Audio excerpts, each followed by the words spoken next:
So the new One Piece chapter is pretty wild because Saturn of the Gurusai is being straight up killed and he's being replaced by Garling, aka Shanks' father. So let's get into the chapter. Chapter starts at Egghead Island. The Marines are busy recharging the Seraphim before they are taken to the Marine ships.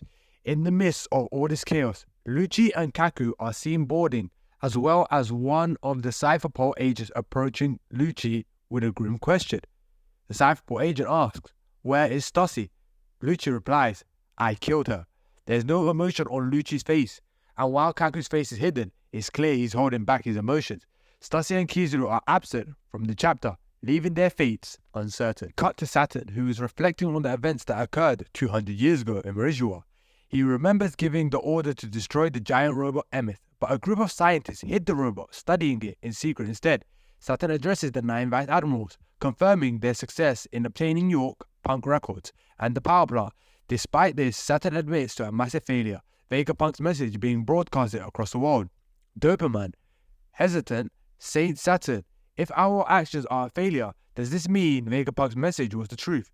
Without hesitation, Saturn uses his devil fruit ability, just as he did in his debut, to pop Doberman's head in front of the stunned Vice Admirals. Doberman survives the blow. His fate hangs by a thread as the other Marines rush to wake up the medical team. Meanwhile, on Egghead Island, York notices that the cloud machine has activated on its own. Before she can stop it, Punk Record detaches from Egghead and flies away on a cloud.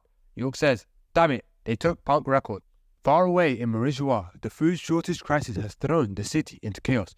With the nobles panicking, Garling, now dressed in an elegant suit, walks into the room of authority where the Gurusai gather. Garling, without hesitation, addresses the 5 elders. "Garling, I have been given a new order." The 5 elders are taken aback, demanding Garling to show more respect, but Garling continues ignoring their protests. Garling, "From this moment on, Vegapunk York will be under my direct command, and I will take on the title of the Warrior of Science and Defense." The other elders are visibly stunned. They can't believe what this means.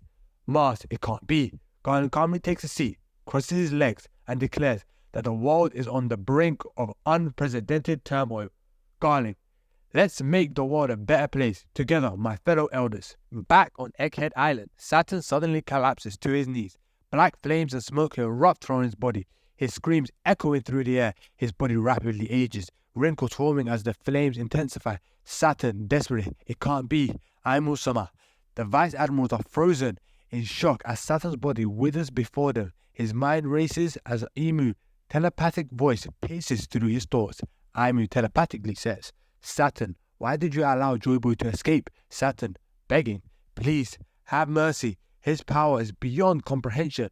With one final agonizing scream, Saturn is engulfed by flames, and when they fade, only his skeleton remains. Far above the sea, Punk Records drifts away from Egghead Island. Inside, Shaka, Edison, Pythagoras, and Atlas are all alive, their consciousness now linked through the floating brain. They discuss York's betrayal and the future of Punk Records. Pythagoras, brainwaves can connect from anywhere, meaning York can still access the brain's information, Edison says. But it's better than leaving it intact in her hands, who handle it until the world knows how to use it properly. The Vegapunks work together to rebuild their body using parts of the egg dome, fusing Edison's head, Shaka's body, Alice's left arm, and Pythagoras' right arm. Edison proudly says, "There, what do you think?" Alice laughs, "Weird, haha."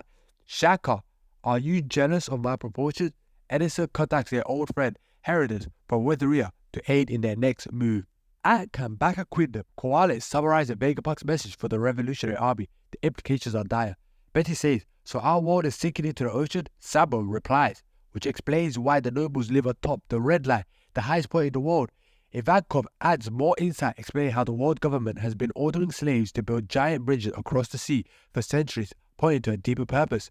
Ivankov, "That's why Tequila Wolf, Vodka Wall, and all these bridges were constructed 700 years ago." Karas, Grib, replies, "It's all connected." Dragon says, seriously, "Vegapunk, your last words won't just lead to peace. If we don't act soon, the world will tear itself apart as people fight for a safe place to live. We must hurry and finish this." Dragon gazes out over the sea, his resolve stronger than ever as the chapter comes to an end.